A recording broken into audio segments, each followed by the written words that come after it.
Hello, everyone. I'm Natalie Kunsman, MD, and I thought we should talk about myocarditis so we can have a full appreciation of what this actually is. And somewhat embedded in this conversation may actually also be the topic of pericarditis, since that is sometimes going hand in hand with myocarditis. So, what exactly is myocarditis? Well, it is an inflammation of the heart muscle itself, and we will call the heart muscle myocardium, hence, inflammation is myocarditis. Now, if that inflammation is to the point where it consumes the whole heart, it can reduce the heart's ability to pump, and even to some degree, because of that pump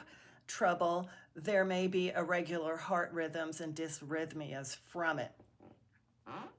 The reason we are hearing so much about this in the past 2 years has been the fact that we have quite a substantial novel virus that will now probably become part of the repertoire of other viruses that can cause myocarditis. And some of those viruses in the past that notoriously have done this are such viruses as influenza, Coxsackie, herpes, and some of the hepatitis viruses.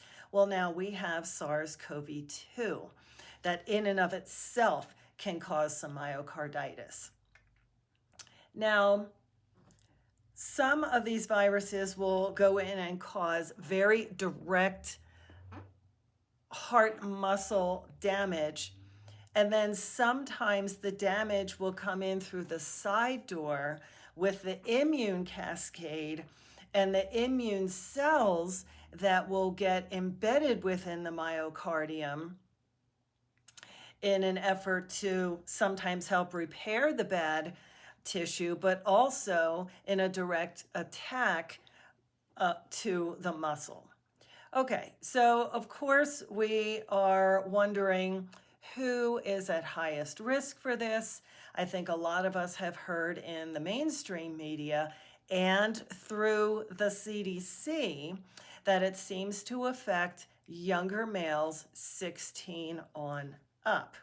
Now, of course, there are vaccine-related reports such that the messenger RNA tactics have produced a higher rate of myocarditis than we normally would see in the average population. However, the stats are all over the board, and we borrow some of our data from Israel, and we only recently have had a vaccine strategy for young people. And even if we have numbers regarding the younger population being vaccinated, we certainly don't have evidences or numbers related to even what a booster may be contributing to the potential for myocarditis. So that is that discussion related to our current 2-year data within our pandemic. Now, what would myocarditis look like in a patient? Many times it would present with chest pain, and I think that seems obvious to us all. There may be a rapid or irregular heartbeat. Shortness of breath, a lot of times, is an indication of cardiovascular disease outside of pulmonary problems, so keep your mind out for that. Sometimes there will be some edema or fluid buildup as that heart is failing, and that may be swelling of the legs and ankles and feet.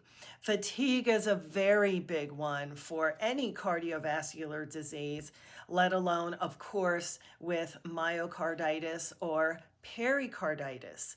Now, some of the other signs and symptoms, such as the viral attack that may be ongoing, causing the myocarditis, may also be things such as your headache, your body aches, your joint pain, fever, sore throat, diarrhea, and all of those other inflammatory symptoms that you may wind up getting with a viral infection. Now, myocarditis in children sometimes can present a little differently, so I need you parents to focus on your children, especially if they have recently had a viral illness, whether it be the big one that we've been talking about in the past 2 years or others. Children will obviously present with fevers many times, but they may actually become syncopal or faint. They may have breathing difficulties or rapid breathing, and sometimes that chest pain and dysrhythmia may be a little bit lower on the list of symptom complex. So obviously, if you're having some of these symptoms, you must really urgently present to your physician, the emergency room, etc. Now, there are some bacteria that also have been associated with myocarditis, such as certain staph and strep infections, and some of the tick-borne illnesses, including Lyme disease. And this is more common than you think. There are some parasitic infections, such as toxoplasmosis and Chagas disease, which is super common in Central America and South America. And then there can actually be some fungal infections, such as Candida molds and Aspergillus. Even histoplasmosis can cause myocarditis. Now, you may be wondering whether or not I have seen myocarditis or pericarditis in these past 2 years, and the answer is yes.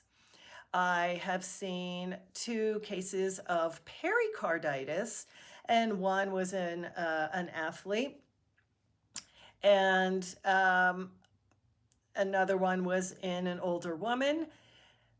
They had full vaccination status, but they also succumbed to a viral illness. So this is why this topic gets so complicated as to which thing can attribute to a cause and effect. And there's a good chance it is multifactorial.